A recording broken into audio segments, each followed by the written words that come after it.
Why do we say yes to things, even when we don't want to? Why do some people walk into a room and instantly get what they want, while others struggle to be heard? It's not luck. It's not magic. It's science. And if you don't understand it, chances are you're already being influenced without even realizing it. Today, we're diving into one of the most powerful books ever written on persuasion, The Invisible Strings That Pull Our Decisions Every Single Day. This is Influence, The Psychology of Persuasion, by Robert Cialdini. Welcome to the Bookkeeper, where ideas that shape the world are broken down to shape your life. If you're here to grow, think smarter, and unlock the hidden levers behind how people work, you're in the right place. Let's decode influence. Part 1. The Weaponry of Automatic Influence. Let's begin with a truth most people ignore. We live in a world of shortcuts, mental shortcuts.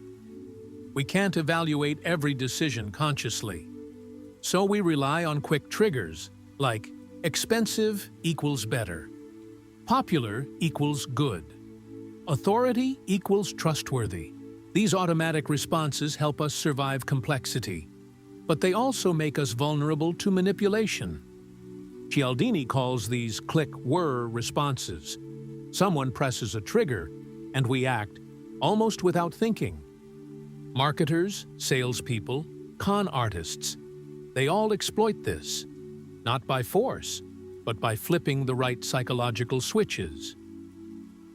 Part 2. Principle 1. Reciprocation.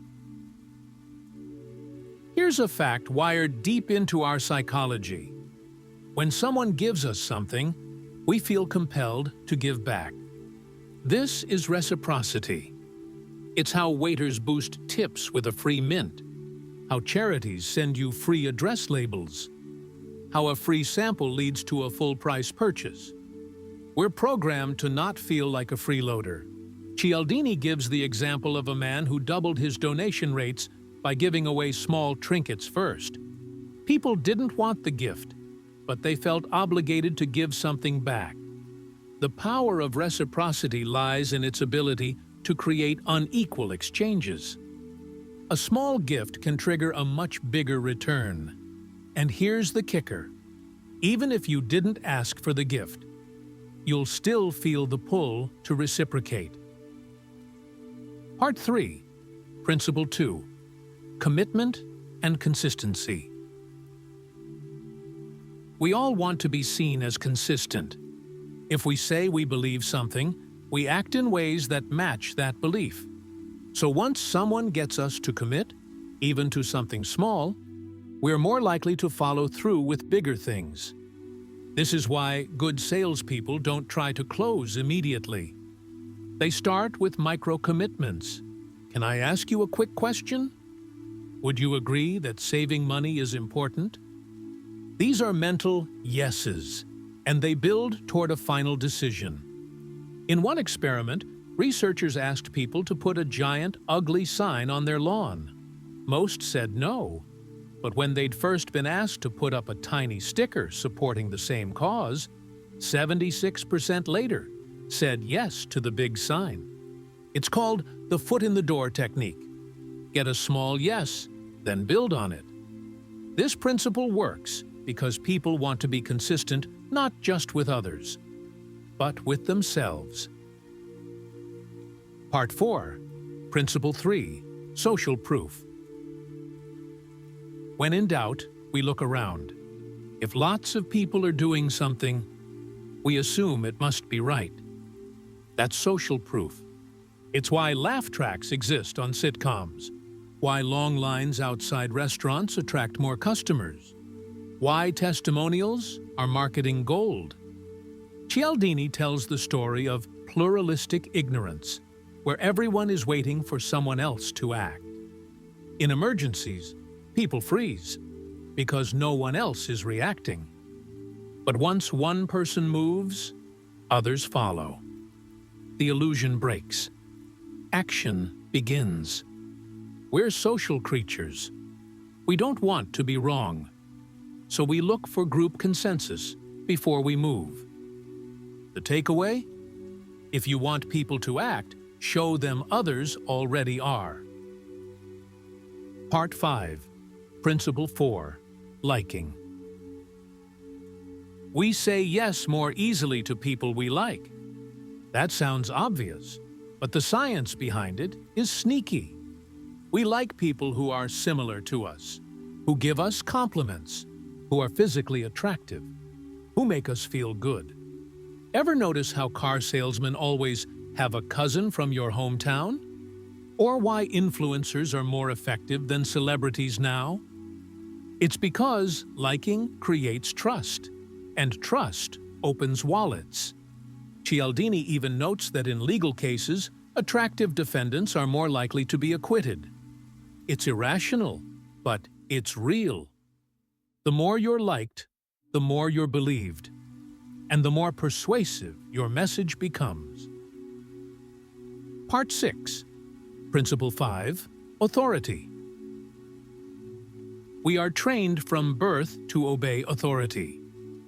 Doctors, police officers, professors, even actors dressed like them. In one classic study, participants gave what they thought were deadly electric shocks to strangers, just because someone in a lab coat told them to. Why? Because we defer to perceived experts.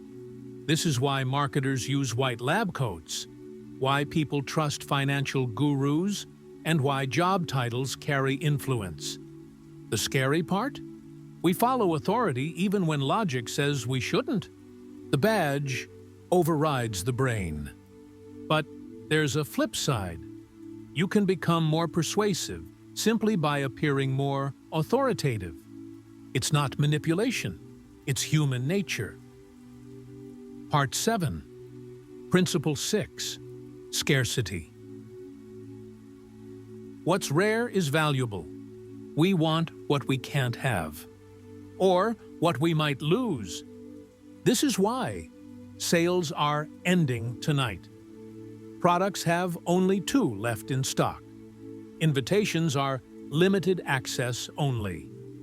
Cialdini found that people are more motivated by the fear of loss than the potential of gain. Tell someone they can gain $10, and they'll think about it. Tell them they're about to lose $10, and they'll act now. It's not logical, it's psychological. The takeaway? Make things exclusive. Make them limited. Make people feel like they're missing out, and they'll lean in. Part 8. The dark side of influence.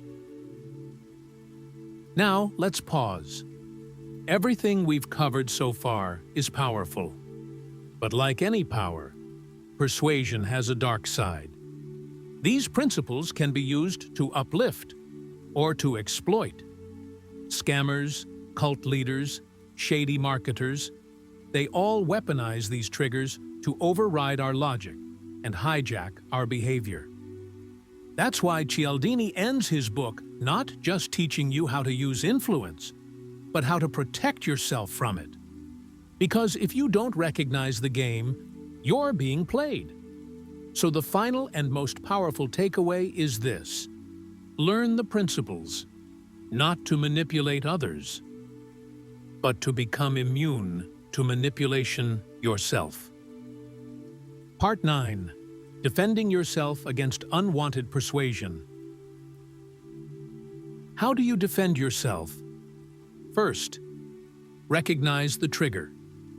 The moment you feel that urge to say yes, pause. Ask, am I doing this out of pressure or preference? Is this a real opportunity or just scarcity manipulation? Do I trust the source or just their authority costume? Second, slow down your decisions. Influence thrives in fast, reactive moments. Clarity lives in pause and reflection. Cialdini teaches that simply being aware of these principles makes you far less likely to be controlled by them.